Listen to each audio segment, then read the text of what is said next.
Hey, webheads. So, it's me, Spectacular Spider-Man again. So, I believe it might even start today, but I know that this weekend there's gonna, the San Diego Comic-Con happens. Now, unfortunately, I live in the state of New York, and I only go to one Comic-Con every year. And this year I'm going to the New York City Comic-Con. So, yeah, I won't be able to go to San Diego. But I will follow the updates, and I'll do, when it happens, I'll do a whole video about everything that was there. I'm sure there's going to be a ton of updates about Avengers Age of Ultron, maybe even a little bit of footage. Yeah. So, but before that, I wanted to give you something about The Amazing Spider-Man 2. This is something that almost happened. These are two things that almost happened in The Amazing Spider-Man 2, but didn't. Now, I got this source. Now, apparently this was according to, I think it was either Screen Rant or Cinema Blend. I'm pretty sure it was Cinema Blend, but I'm not 100% sure. They said that they had gotten some plot details from The Amazing Spider-Man 2 that didn't happen, but I think were originally drafted but cut out. So yeah, so let's begin. I'm going to talk about them. There were two major things that they mentioned, which I'm going to talk about. Okay, the first thing is J. Jonah Jameson. That's right, golly old J. Jonah Jameson. Now, Mark Webb wants J. Jonah Jameson in this trilogy. If you all think that, well, maybe J. Jonah Jameson isn't in this movie because Mark Webb just doesn't like him, that's not true. 7 Webheads, by the way, I'm finally getting a chance to scoop 7 Webheads. Not that that means anything, but, yeah, 7 Webheads was actually in an interview. Well, he was actually invited to a Q&A with Mark Webb, Andrew Garfield, Emma Stone, Jamie Foxx, and Dane DeHaan. And he was, he was invited to that live Q&A where he got to ask a couple of questions to them. So, and this was right before this was right before The Amazing Spider-Man 2 came out in America. So he asked them if J. Jonah Jameson is soon to be introduced in the franchise, and they said that he asked that to Mark Webb, and Mark Webb said he really wants to.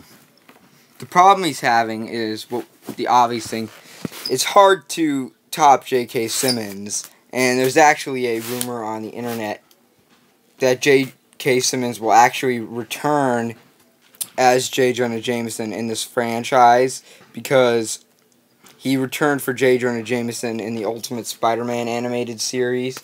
So, yeah. But, originally, though, he was going to be in The Amazing Spider-Man 2. Apparently, according to them, there were a couple of scenes. The only scene they mentioned, though, was that there was originally scripted a battle between Spider-Man and Electro, in which they fought in the Daily Bugle. So, yeah, they were originally gonna fight in the Daily Bugle, kind of like in Sam Raimi's Spider-Man 1, where the Green Goblin and Spider-Man are fighting inside the Daily Bugle. So I think it was probably going to be like that scene. Obviously, we know that Jamie Foxx. Well, we know that Max Dillon, his mother, was originally going to be in The Amazing Spider-Man 2, but she was cut out. They mentioned that, obviously, but they announced, I think today, that on DVD they're going to have a deleted scene section with Max's mother. But yeah, so J. Jonah Jameson, guys. Now, not only that, but there's one character in this universe that is dead that almost came back. Who is this mysterious character, you ask? You're about to find out. It is the one and only Richard Parker. This is no joke. Richard Parker originally was scripted at the end of The Amazing Spider-Man 2. Now, according to the site that I got, Richard Parker was going to be right after. Richard Parker was going to come in around the time right after Gwen died.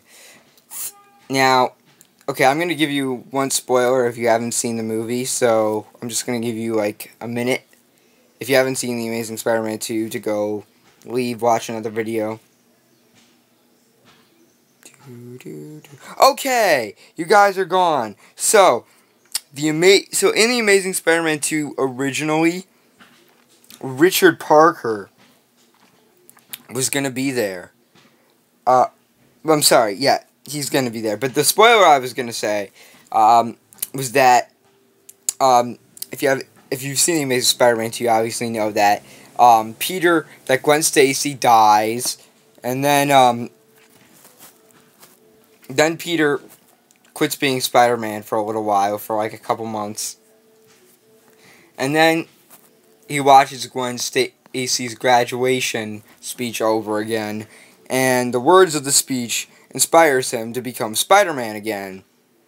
Now, originally, in the drafted version, apparently, that was exactly the same, except for one thing. Peter is not inspired by Gwen's speech. What happens is, Peter's father, Richard Parker, comes back from the dead. Now, it's not explained, apparently, it's never explained how he comes back, and Peter's mother is not explained, so I'm guessing that they're going to leave that for future films, and also I'm guessing that Richard Parker, he was going to, how do I say this? I'm guessing that Richard Parker was,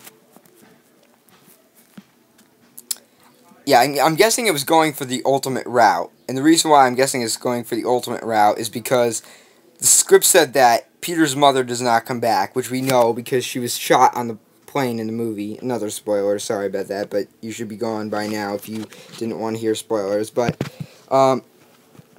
so yeah, Richard Parker was going to come back. This was at the point when Gwen was dead, had just died, and Peter had quit being Spider-Man.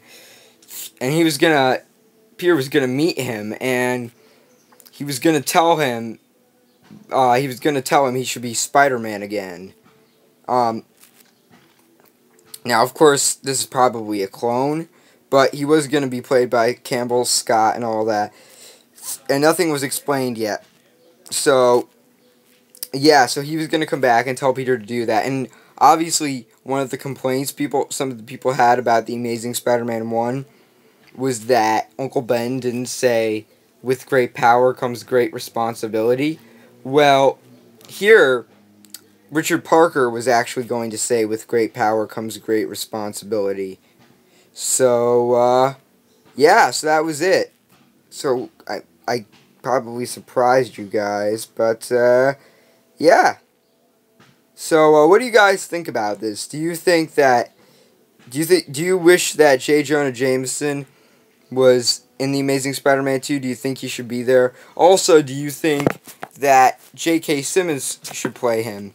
And do you think that it would have been a good idea for them to go with this ending with Richard Parker being resurrected than the ending where Peter is inspired by Gwen's speech? Let me know in the comments below. Bye.